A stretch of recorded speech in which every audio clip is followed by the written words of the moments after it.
యేసుక్రీస్తు పరిశుద్ధ నామమునకు మహిమ కలుగును గాక. కూడి వచ్చిన మీ అందరికీ కూడా యేసుక్రీస్తు వారి శుభనామంలో వందనాలు తెలియజేస్తూ ఉన్నాను. ఈ సమయంలో దేని యొక్క వాక్యాన్ని ధ్యానం చేద్దాం. ప్రసంగి గ్రంథము 11వ అధ్యాయము 9వ వచనాన్ని మనం చదువుకుందాం. యవనుడా, నీ యవనమందు సంతోషపడము, నీ యవన కాలమందు నీ హృదయము సంతుష్టిగా ఉండనిము. నీ కోరిక చొప్పునను నీ దృష్టి యొక్క ఇష్టము చొప్పునను ప్రవర్తింపుము.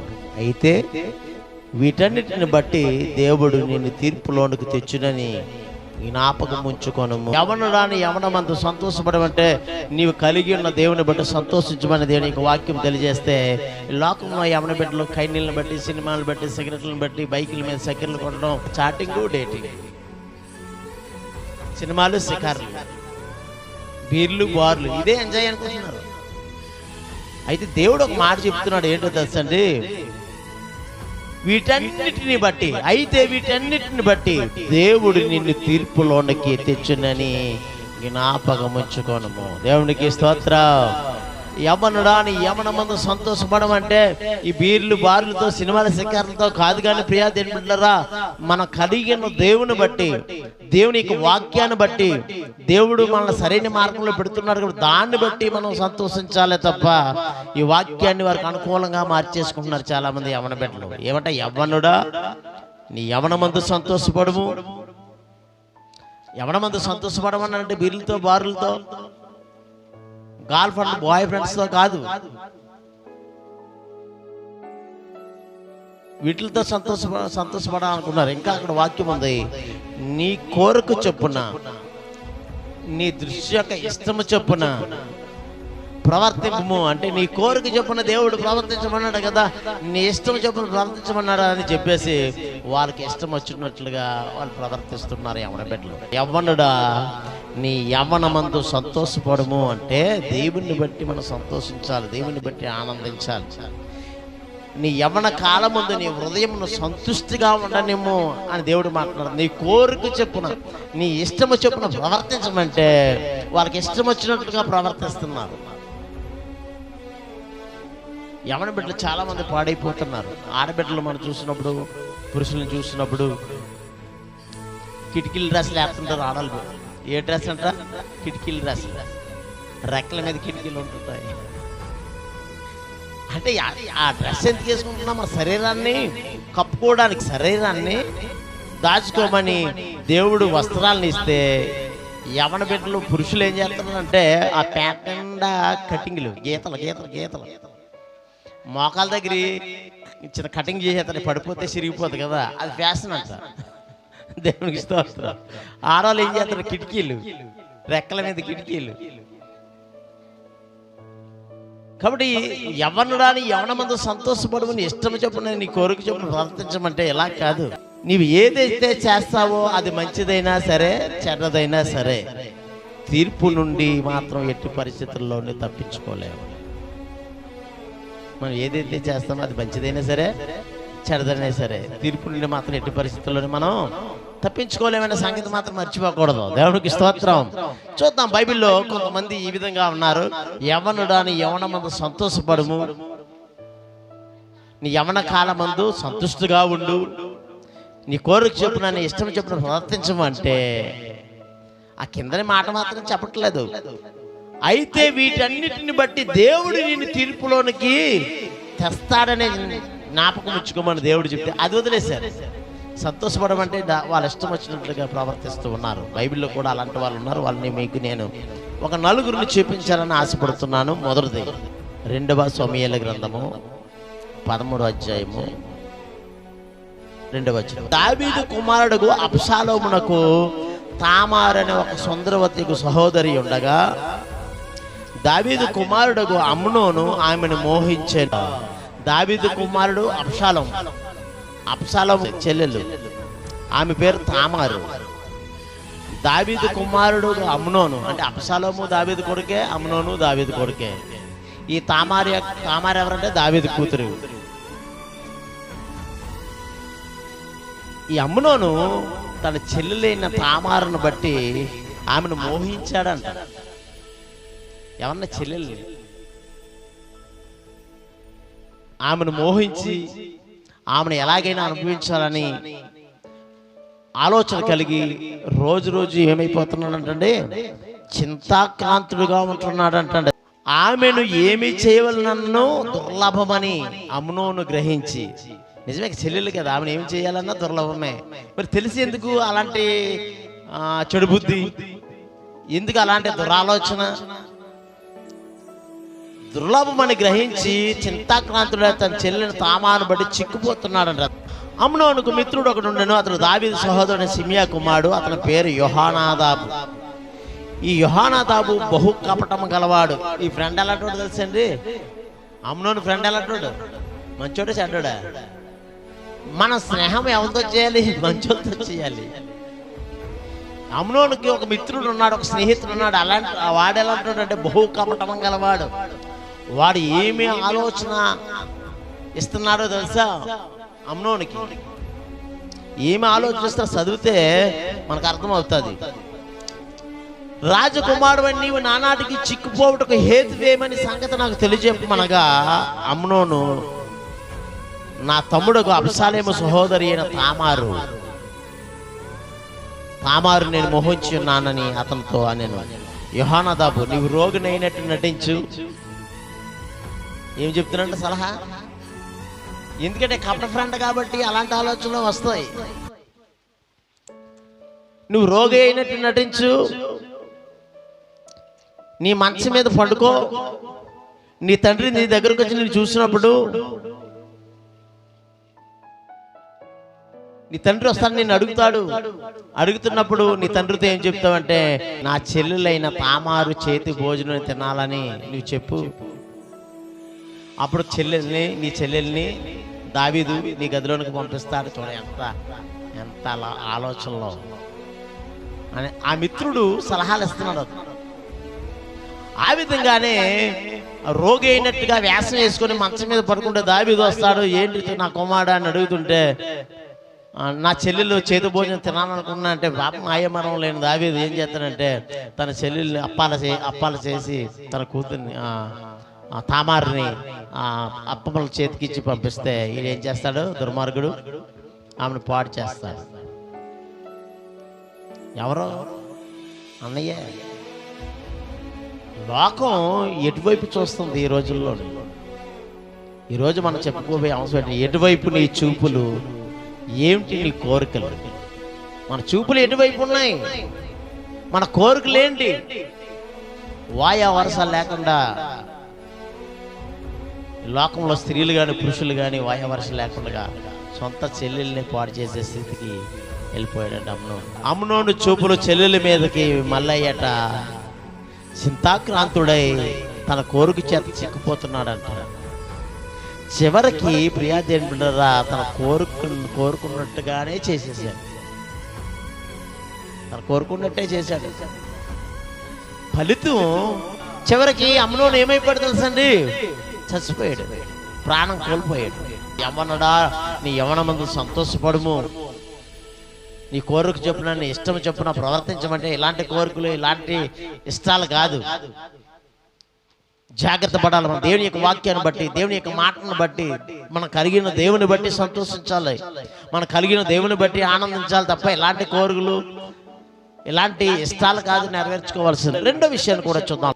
లోకాసు వార్త 15:16. చిన్న కుమారుడు ఉంటాడు కదా, ఇద్దరు కుమారులు ఉంటారు, అందులో చిన్న కుమారుడు వాడు పందులు తిను పొట్టుతో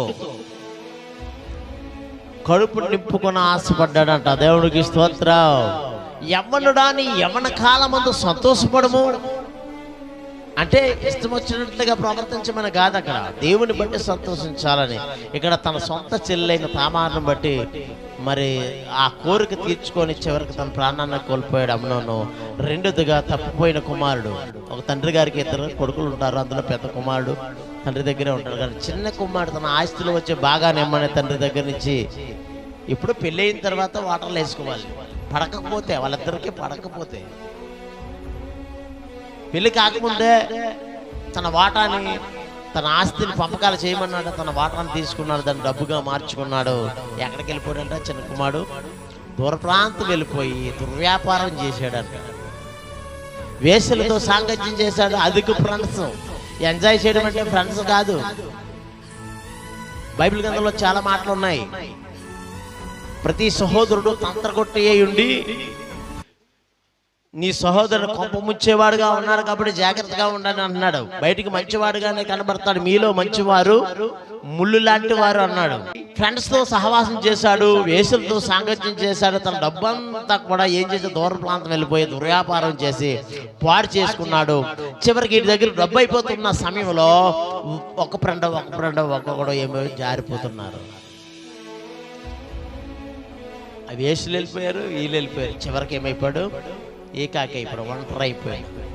తినడానికి ఆహారం లేదు, వస్త్రాలు లేవు, పట్టుకెళ్ళి డబ్బంతా అయిపోయింది. ఏకాకిగా తిరుగుతున్నాడు, ఆహారం లేక అలమటిస్తున్నాడు చిన్న కుమారుడు. చివరికి ఏమైపోయిందంటే పందులు మేపే వాడి దగ్గరికి వెళ్ళి, నేను పందులు మేపుతాను, భోజనం పెడతావని చెప్పేసి ఒప్పందం చేసుకొని ఆ డ్యూటీలో జాయిన్ అయిపోయాడు. దేవునికి స్తోత్రం. ఒక యువరాజు అయ్యింది, తండ్రి దగ్గర సమృద్ధికరమైన భోజనం ఉంటుంది. కానీ ఈ తప్పిపోయిన ఈ కుమారుడు దుర్వ్యాపారం చేసి తన జీవితాన్ని పాడు చేసుకున్నాడు, తన శరీరాన్ని పాడు చేసుకున్నాడు. యవనమంతా సంతోషపడడం అంటే ప్రతి దాని మీద సంతోషపడడం కాదు, వాక్యాన్ని బట్టి సంతోషపడాలనే సంగతి తెలియక అమ్నోను ఆ విధంగానే చేశాడు. తప్పైన కుమారుడు దుర్వ్యాపారం ఐశ్వర్యంతో సాంగత్యం చేశాడు, తన జీవితాన్ని పాడు చేసుకున్నాడంట. దేవునికి స్తోత్రం. చివరికి పందులు మేపే స్థితికి వెళ్ళిపోయి ఆహారం పెట్టే ఆహారం చాలక ఆ పందులతో కలిసి పొట్టు మేసేస్తున్నాడంట ఈ కుమారుడు. అది చూసిన ఆ పందుల యొక్క యజమానుడు ఆ ఉద్యోగంలోంచి కూడా తీసేసాడు, అందులోంచి కూడా తీసాడు. చివరికి ఏకాకి అయిపోయి ఏడుస్తున్నాడండి. నాన్నవారు అక్కడ ఎవరు లేరు, దూరదేశం వెళ్ళిపోయాడు కదా, నాన్నవారు ఎవరు లేరు, ఏడుస్తున్నాడు. లోకమనే సముద్రములోన ఏకాకినైనా నన్ను, లోకమనే సముద్రములోన ఏకాకినైనా నన్ను ఆదరించేవారే లేరయ్యా, ఆ యేసయ్యా ఆదుకునేవారే లేరయ్యా. లోకమనే సముద్రము, ఈ లోకమనే సముద్రంలో ఏకాకిగా ఉన్నాడు. ఇప్పుడు ఆదరించేవారు లేరు, ఆదుకునేవారు లేరు. ఏడుస్తున్నాడు. ఏమిని ఆలోచిస్తున్నాడు? నా తండ్రి ఇంటి దగ్గర పనిచేసే కూలి వాళ్ళకి సమృద్ధికరమైన ఆహారం భోంచేస్తున్నారు వారు. నేనైతే ఇక్కడ ఆకలితో చచ్చిపోతున్నాను.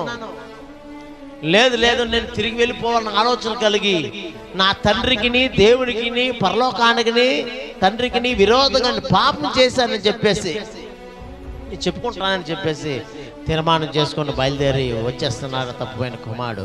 దూరం నుండి చూశాడు తండ్రి. ఎప్పుడో నా కుమారుడు తిరిగి వస్తాడని చాచిన చేతులతో చూస్తున్నాడు తండ్రి. ఆ తండ్రి ఎవరో కాదు, ప్రభువుని యేసుక్రీస్తు దేవుడు. తప్పిపోయిన మనల్ని, పాడైపోతున్న మనల్ని ఎప్పుడైనా మారుతాడులే, ఎప్పుడైనా తిరిగి వస్తాడని చెప్పేసి తన చేతులు చాపి ఎదురు చూస్తూనే ఉన్నాడు మన తండ్రి అయిన దేవుడు. దూరం నుండి చూసిన కుమారుడిని ఎదుర్కొంటూ పరిగెత్తుకుని వెళ్ళిపోయి ఎలా ఉన్నాడు? బట్టలు మాసిపోయి ఉన్నాయి, మురుకు కొంపు, పందులతో పందులతో సహవాసం చేశాడు కదా, పందులతో కలిసి తినేసేవాడు కదా, పందులకున్నదంతా అంటిపోయింది. బట్టలు సరిగ్గా లేవు, గడ్డాలు పెరిగిపోయాయి, తల పెరిగిపోయింది, చిరాగ్గానే ఉన్నాడు. అయినా సరే తండ్రి, ఒరే నువ్వు చిరాగ్గా ఉన్నావు, నువ్వు వెళ్ళి స్నానం చేయి, నేను కౌగులించుకుంటాను అన్నాడండి. అనలేదు. నువ్వు ఎలాగున్నా సరే కాకి పిల్ల కాకి ముద్దు అన్నట్టుగానే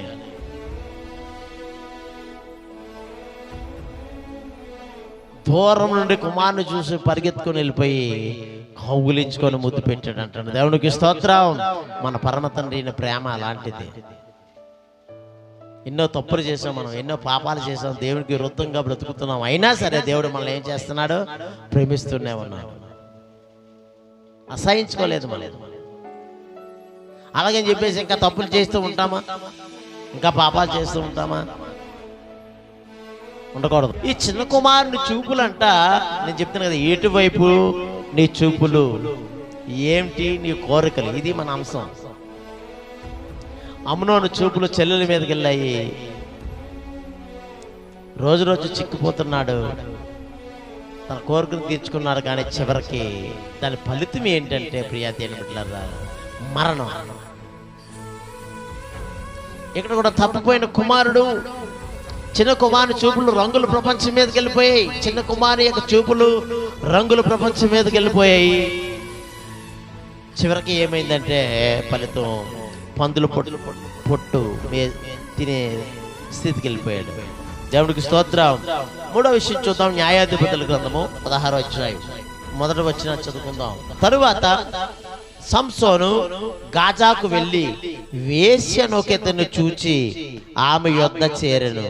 సంసోను అక్కడికి వచ్చినని గాజా వారికి తెలిసినప్పుడు వారు మాటు పెట్టి రేపు తెల్లవారు తరువాత అతను చంపుదమనుకొని పట్టణపు ద్వారమున రాత్రి అంతయు పొంచి ఉండరి.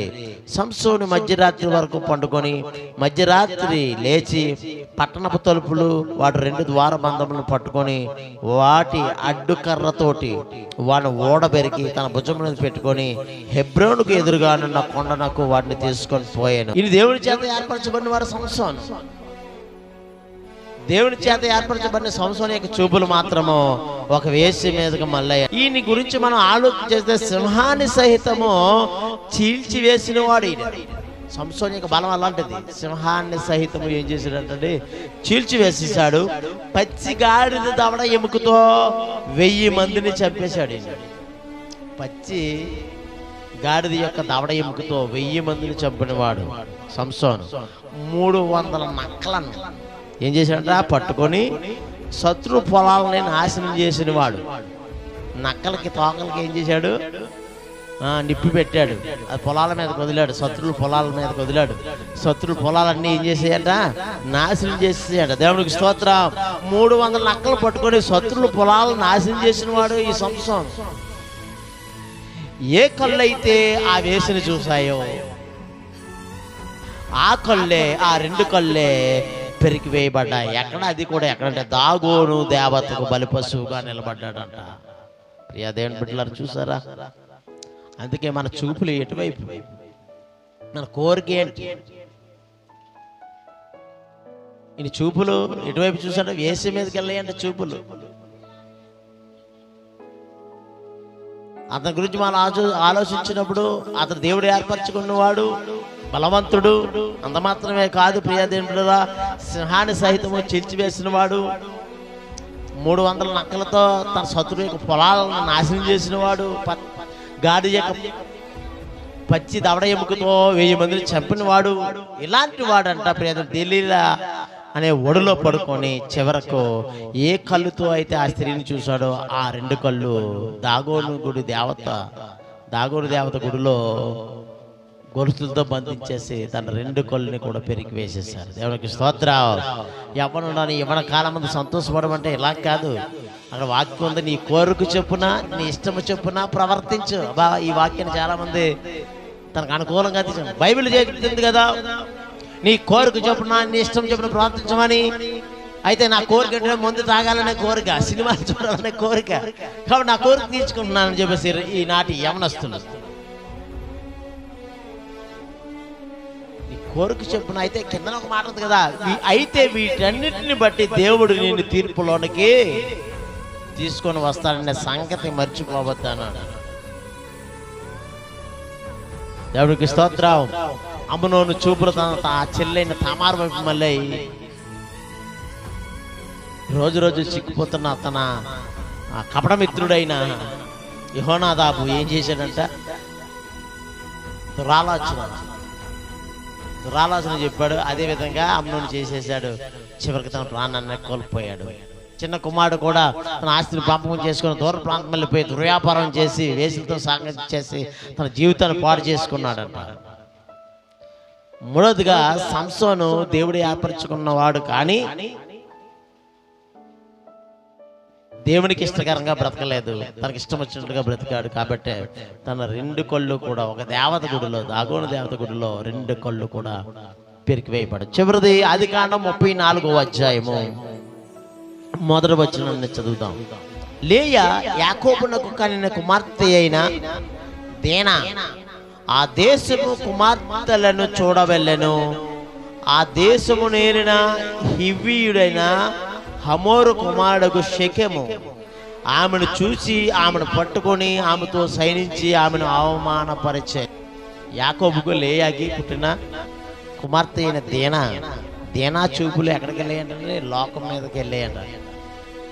లోకం ఎలాగుందో ఒకసారి చూసి వద్దామని, షికార్లు చేసి వద్దామని చాలామంది తీర్థాలు ఎలా ఉన్నాయో చూసి వద్దాం అనుకుంటున్నారు.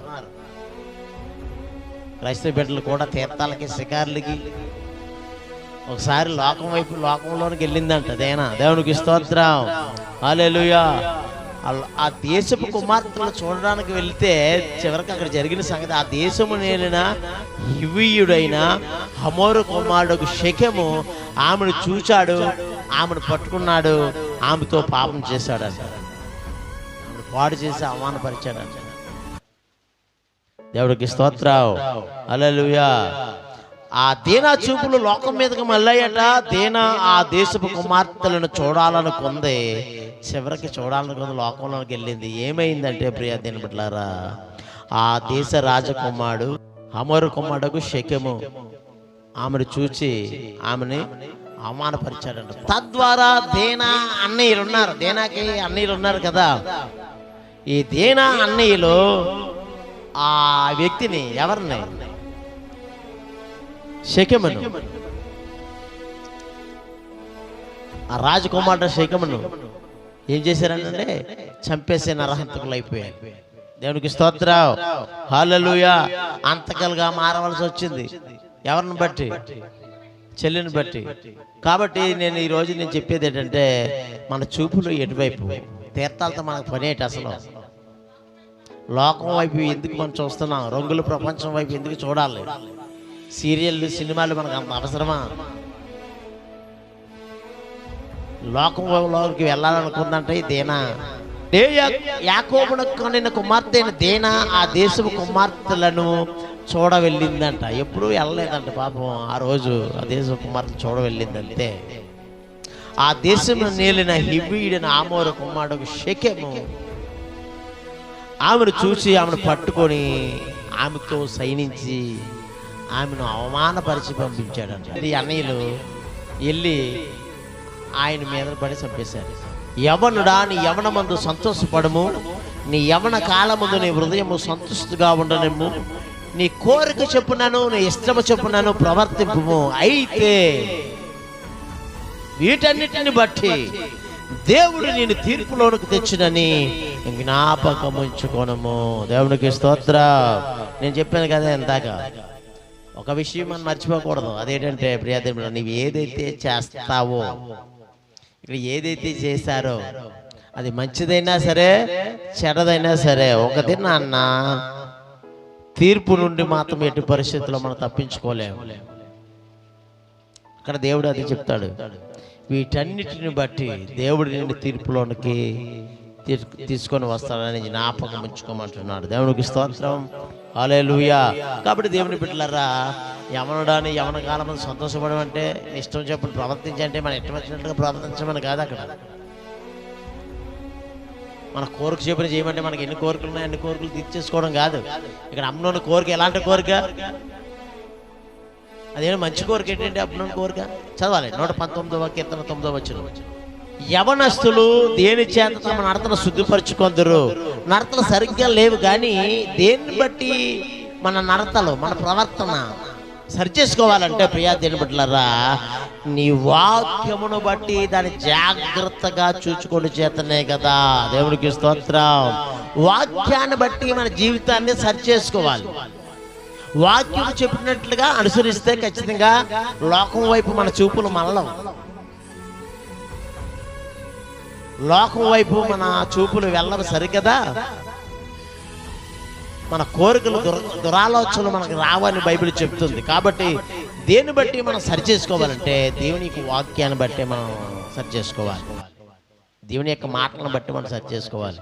ఆడ వాక్యం అలాగుందని చెప్పేసి యవనుడా ఏమందో, యవనుడా నీ యవన కాలమందు సంతోషపడుము,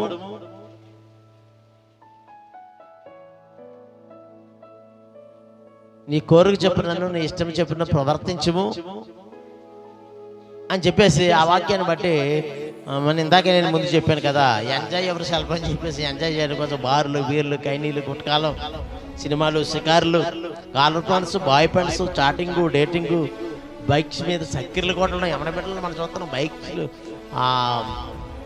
తల్లిని అడుగుతుంటే తండ్రిని అడుగుతుంటే కాదనలేక, అంటే తన కొడుకు ఏమి అడిగినా ఇచ్చేస్తారు, తన కూతురు ఏమి అడిగినా ఇచ్చేస్తారు. కానీ దేవుని కోసం ఏది కూడా మనం చేయలేకపోతున్నాం. దేవునికి స్తోత్రం, హల్లెలూయా. ఎందుకు చెప్తున్నా, ఎంజాయ్, పిల్లలు సంతోషంగా ఉండాలని కోరుకున్నారు, ఉండొచ్చు. కానీ ఇదే సంతోషం. 10th క్లాస్ పాస్ అయినా ఇచ్చేయాలి సెల్ని, అంత అవసరమా?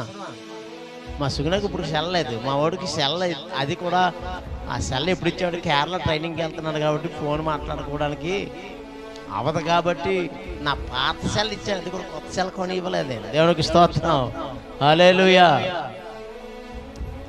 10th క్లాస్ పాస్ అయిన వెంటనే అడిగితే కొనిచ్చాడు. మరి ఇప్పుడు ఈరోజు ఏం చేస్తున్నారు, అందులో ఏం చూస్తున్నారంటే అశ్లీల చిత్రాలు చూస్తున్నారు. సెల్ ఫోన్ ఎంత మంచిదని మనం అనుకుంటున్నాం, అంత చెడ్డదు. చూడవలసినవి ఉన్నాయి, చూడలేనివి ఉన్నాయి. ప్రపంచం అంతా సెల్ ఫోన్లోనికి వచ్చేస్తుంది. యవన ముందు సంతోషపడమంటే అది కాదు, అది సంతోషం కాదు. మనం చదివాం, యవ్వనుడా దేవుని యొక్క వాక్యమును బట్టి యవనస్తుడు దేని చేత తమ నడతను శుద్ధిపరచుకొందురు అంటే, నీ వాక్యమును బట్టి జాగ్రత్తగా చూసుకుంటే కదా నీ వాక్యం చెప్తుంది. కాబట్టి దేవుని బిడ్డలారా, వాక్యాన్ని బట్టి ఆ వాక్యానికి మన జీవితానికి సరిపోతుందా లేదని చెప్పి దాన్ని బట్టి మనం నడుచుకోవాలి తప్ప, మరి లోకంలో కేవలము నమ్ముకొని అన్నాడు ఆయన. కేవలము నమ్ముకుంటే పరలోకం వెళ్ళిపోతామా? సిగరెట్ కాల్చినట్టు చెప్తున్నాడు. అంటే సిగరెట్లు కాల్చినా, చొక్కలు కాల్చినా, బీడీలు కాల్చినా, తాగినా, దొరికినా, ఏం చేసినా సరే కేవలం నమ్ముకుంటే చాడేసుకుని పరలోకి వెళ్ళిపోతారు. కాబట్టి దేవుని బిడ్డలారా, బైబిల్ వాక్యం చెప్తుంది ఏంటంటే, అయితే వీటన్నిటిని బట్టి వీటన్నిటిని బట్టి నువ్వు ఏదైతే చేస్తావో వాటిని బట్టి, అది మంచిదైనా సరే చెడ్డదైనా సరే, తీర్పు నుండి మాత్రం ఎట్టి పరిస్థితుల్లోనూ కూడా మనం తప్పించుకోలేము. ఆ తీర్పులో నుండే వెళ్తే నరకము, లేకపోతే పరలోకము, మన క్రియలను బట్టి. దేవునికి స్తోత్రం.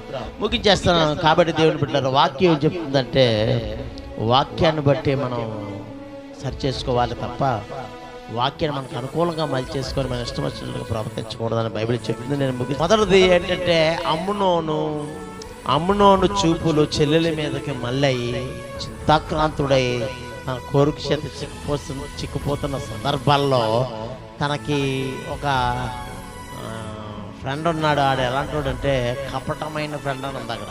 ఏ ఫ్రెండ్ అంటే బహు కపటం గలవాడంట. వాడిచ్చిన ఆలోచన బట్టి వీడు ఫాలో అయిపోయాడు. అందుకే దేవుని బిడ్డలారా, మనకి ఎలాంటి ఫ్రెండ్లు ఉండాలి? ఎలాంటి నిజమైన స్నేహితులు కావాలి. ఆ ఫ్రెండ్ చెప్పే ఆలోచన బట్టి, కపటమైన ఆలోచన బట్టి ఫ్రెండ్ ఏమైతే చెప్పాడో అలాగే చేసి తన చెల్లెల్ని చివరికి పాడు చేసేసి తన ప్రాణాన్ని చివరికి కోల్పోయాడు. అందుకే జాగ్రత్తగా ఉండాలని బైబిల్ చెప్తుంది. సంసోను ఎంత బలాఢ్యుడు, దేని కొరకు ఏర్పరచుకున్నాడు దేవుడు, ఏం చేస్తున్నాడు ఒకసారి ఆలోచించాలి. ఇంకా మన చిన్న కుమారుడు కూడా చివరికి పందులు తినే పొట్టుతో కలిసి తింటున్నాడండి. అంత దిగజారిపోయాడు. అందుకే మన చూపులు ఎటువైపు వెళ్తున్నాయి, మన కోరిక ఏమిటి? 16వ కీర్తన 2వ వచనం 3వ వచనం చదువుతాం. నీవే ప్రభుడవు, నీకంటే నాకు క్షేమాధారం ఏదీ లేదు. దేవునికి స్తోత్రం. నీకంటే క్షేమాధారం ఏది లేదని యెహోవాతో నేను మనవి చేయుదును. నేను ఎలాగ అందును, భూమి మీద ఉన్న భక్తులే శ్రేష్ఠులు. ఎవరు శ్రేష్ఠులు? భక్తులు శ్రేష్ఠులు, ఇలాంటి తండ్రులు కాదు. భక్తులు శ్రేష్ఠులు, వారు కేవలము నాకు ఇష్టలు అన్నాడు. దేవునికి స్తోత్రం. గట్టిగా చెప్పకూడదాం హల్లెలూయా. భూమి మీద ఉన్న భక్తులే శ్రేష్ఠులు, వారు కేవలము నాకు ఇష్టలు. ఎవరు ఇష్టం నువ్వు దేవునికి? ఎవరు దేవునికి ఇష్టం? ఇంకో చోట ఉంది, విశ్వాసము లేకుండా దేవునికి ఇష్టలై ఉండుట అసాధ్యం. విశ్వాసం లేకుండా దేవునికి మనం ఇష్టలుగా ఉండలేము. బైబిల్ దేవుడు ఇప్పుడు దావీదు భక్తులు ఏం చెప్తున్నారంటే, భూమి మీద ఉన్న భక్తులే శ్రేష్ఠులు. ఎవరు శ్రేష్ఠులు? భూమి మీద ఉన్న భక్తులు. ఎవరు భక్తులు? మనం చెప్పుకున్న అలాంటి పరిస్థితులు మనకు ఉండకూడదు. అలా లేకుండా జాగ్రత్త పడిన వారే శ్రేష్ఠులు. దేవుడు అంటారు, అలాంటి వారు కేవలము నాకు ఇష్టలు. నేను యేసయ్య కుమారుడైన దావీదును కనుగొంటుని, అతడు నా ఇష్టానుసారైన మనుషుడు, అతడు నా ఉద్దేశములను నెరవేర్చునని చెప్పి అతను గూర్చి సాక్ష్యం ఇచ్చాడు. దేవునికి స్తోత్రం. దావీదు గురించి నా హృదయానుసారుడైన మనుషుడు, అతను నా ఉద్దేశాలన్నీ నెరవేర్చినవాడు. మరి ముందేం చేశాడు? బత్షెబతో పాపం చేశాడు.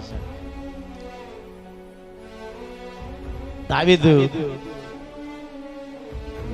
మేడగది మీద తిరుగుతున్న సమయంలో బత్షెబా స్నానం చేస్తుంది. బత్షెబా స్నానం చేస్తుంది. బాత్రూములు పైకప్పులు ఉండాలి ఖచ్చితంగా. అందుకే గవర్నమెంట్ కూడా ప్రతి ఇంటికి బాత్రూమ్ కట్టుకోమని చెప్తుంది. బాత్రూమ్ పైకప్పులైన కారణం బట్టి మేడగది మీదకి వెళ్ళి, అదే డాబా మీదకి వెళ్ళి అలా తిరుగుతున్న సమయంలో ఆయన చూపు ఆ బత్షెబా మీద పడింది. చూడడంతో పాటుగా ఒక కోరిక వచ్చేసింది ఆయనకి. బత్షెబాను అనుభవించాలన్న కోరిక కలిగి, ఆయన రాజు కాబట్టి ఏదైనా జరుగుతుంది కాబట్టి ఆమె పిలిపించుకొని అంత పాపం చేయడమే కాకుండా మన భర్త అయిన ఊరియాని యుద్ధంలో ముందు పెట్టి చంపించేశాడు. ఇంత ఘోరమైన వాడు మరి దేవునికి ఎలా ఇష్టానుసారయ్యాడు? అది నేను చెప్పేది. ఇప్పుడు దాని గురించి ఎందుకు వచ్చిందంటే సందర్భం, ఇంత ఘోరమైన పాపం చేసిన వాడు దేవునికి హృదయానుసారుడు ఎలాగయ్యాడు అని అంటే, ప్రియా దేవుని బిడ్డలారా, అతడు చేసిన పాపం కొరకు బైబిల్ చెప్తుంది, చాలా పశ్చాత్తాపడి తన కన్నీటి చేత పరుపు తేలా చేయనట్లుగా ప్రార్థన చేశాడంట. పశ్చాత్తాపడి ప్రార్థన చేశాడు. తన పాపముల కొరకు, ప్రాయశ్చిత్తం కొరకు ప్రభు సన్నిధిలో మొర్రపెట్టి ప్రార్థన చేశాడు. కాబట్టి అప్పుడు దావీదు దేవునికి నచ్చాడు. మనం తప్పులు చేసిన వాళ్ళమే. మనం ఏం అంత పెద్ద మంచి వాళ్ళం కాదు, గొప్ప వాళ్ళం కాదు. మనం పాపులమే, మనం ఘోరమైన తప్పులు చేసిన వాళ్ళమే. ఈరోజు బైబిల్ పట్టుకొని మనం చెప్తున్నాం. కానీ అయితే దేవుడు మన పాపాలను ఏం చేశాడు? క్షమించాడు. ఎందుకంటే మన దేవుని సొంతం మన పాపాల నిమిత్తం ఏడ్చాము, మొర్రపెట్టాము. ఆ పాపాలను తన కలవరి శిలువలో తన రక్తం కార్చి, ఆ రక్తం ద్వారా మన పాపాలను దేవుడు ఏం చేశాడంటే, మొదటి యోహాను పత్రికలో ఉంటుంది కదా, ఆయన కార్చిన రక్తం ద్వారా మన పాపాలన్నింటినీ కూడా ఏం చేశాడంటే కడిగేసాడు. దేవునికి స్తోత్రం.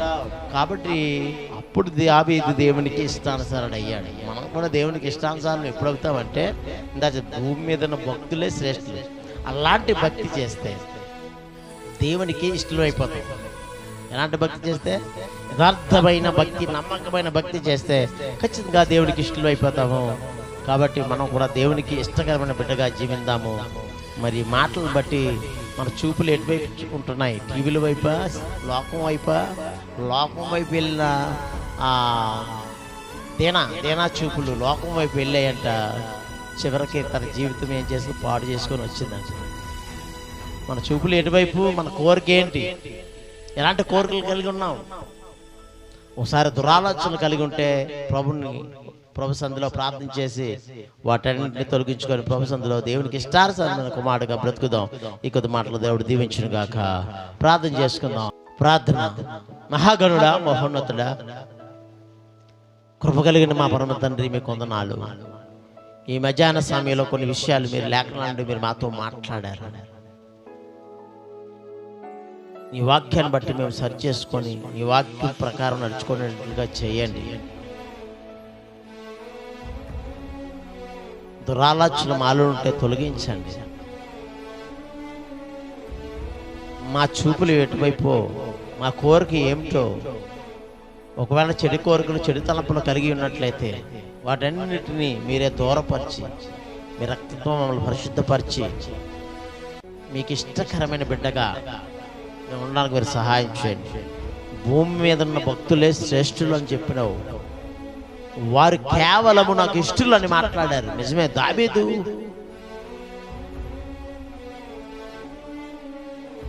భక్తి కలిగి శ్రేష్ఠులుగా ఉన్నాడు కాబట్టే దావీదు నీకు ఇష్టకరమైన బిడ్డగా ఉన్నాడు.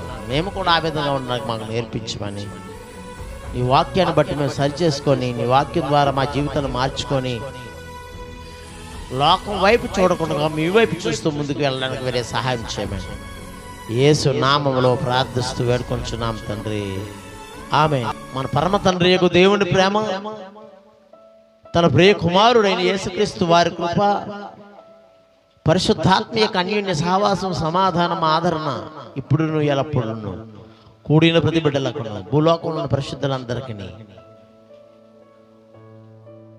ప్రభు యొక్క రాకడ పర్యంతరము సదాకాలము తన కృప తోడయుండి నడిపించును గాక. ఆమేన్. యేసు రక్తమే జయం, శిలువ రక్తమే జయం. యేసు నామములో సంపూర్ణ విజయం కలుగును గాక. ఆమేన్.